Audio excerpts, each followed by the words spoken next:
Today we're going to talk about common law assault and battery. What is common law? Common law means that most American law is derived from the laws of our little old ancestors, to quote my cousin Vinny, in the UK, Great Britain, and England.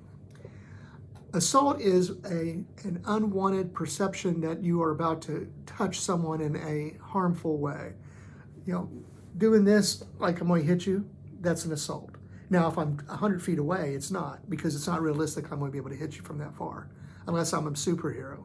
But what's going to happen is, if I do this like I'm going to hit you, that's an assault. Now, what's a battery? A battery is an unconsented to-touching. So the assault would be, I'm going to hit you, you son of a gun. And the battery would be, I hit you, you son of a gun.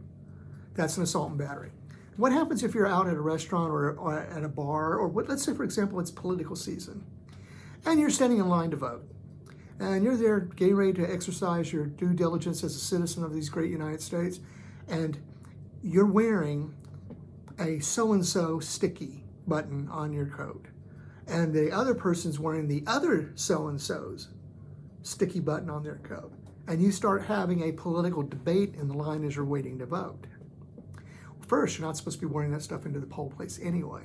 But having said that, you get into it, well, my guy's the best, my lady's the best, boom, boom, boom, boom, and all of a sudden somebody loses their cool and they shove you.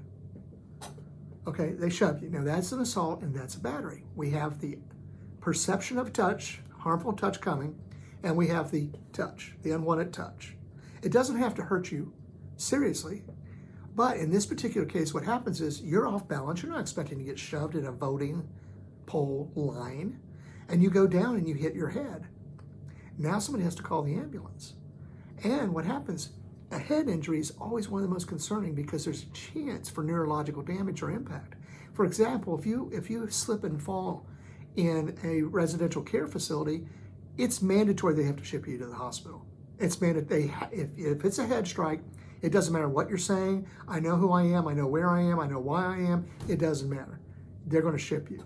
So that is an example of an assault and battery and an injury, and that is compensable. But there's a statute of limitations. Got to be careful on those SOLs, is what we call them, because the statute of limitations for an intentional tort, one where I intend you some harm or no good, is 1 year. Now, normally for negligence, like an automobile accident, 2 years. So it proves a point that I've shared for almost 40 years in this business. The best time to call a lawyer is right as it happens, immediately. Let them walk you through it. It may be that you don't need their services down the road. It may be that you do need their services down the road. But either way, you'll get the better result if you call immediately. Call me, Mike Ashworth, Tulsa Personal Injury Lawyer .pro, 918-924-5528.